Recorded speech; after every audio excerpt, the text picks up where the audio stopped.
Last upload ko nga ng aking mini vlog ay humihilab na nga ang tiyan ko at akala ko nga ay natatailang ako. Pero manganganak na pala talaga ako noon dahil meron na nga mucus plug na lumabas sa akin. Nawala naman ang paghilab, kaso nga lang pag-ihi ko, ayun nakita ko nga na meron ng lumalabas sa akin. Kaya tinawagan ko kaagad ang asawa ko at sabi ko nga ay manganganak na ako. At ayun nga, pagpunta nga namin sa ER, 2 cm na nga ako kaya na emergency CS na kaagad ako. Dapat October 16 pa ang CS ko at napaaga nga ngayon. Akala ko nga mai-normal kong ilabas si baby pero hindi nga dahil CS nga ako at mababa talaga yung inunan ko. Kabadong kabado talaga ako nung dinadala na ako sa OR, lalo na nga nung kinausap ako na magtuturok ng anesthesia. Pero para kay baby talaga ay talaga namang nilalakasan ko ang loob ko at kailangan ko talaga siyang mailabas ng safe. 36 weeks and 5 days nga lang si baby pero okay naman siya at healthy naman. Napakasaya ko talaga dahil nailabas ko ng safe si baby ko. Hindi nga kami nakapaghanda, pati nga mga damit ng baby ko ay hindi ko pa naiihanda.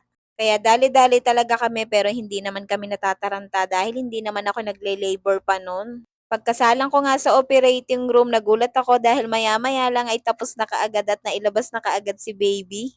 Nagtataka nga ako dahil habang inooperahan ako ay hindi nga ako makatulog at hanggang kinabukasan nga ay hindi ako inaantok. Samantalang ang mga kasabayan ko nga na inopera din ay nakatulog nga daw sila.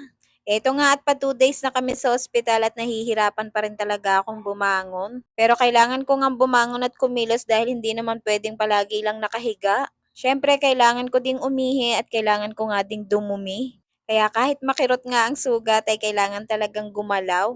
Nung una nga ay takot talaga ako bumangon kaso naaawa nga ako nun sa baby ko at saka uhaw na ako. Natanggal na din kasi yung catheter at kapag hindi nga ako umihi nun ay ibabalik nila.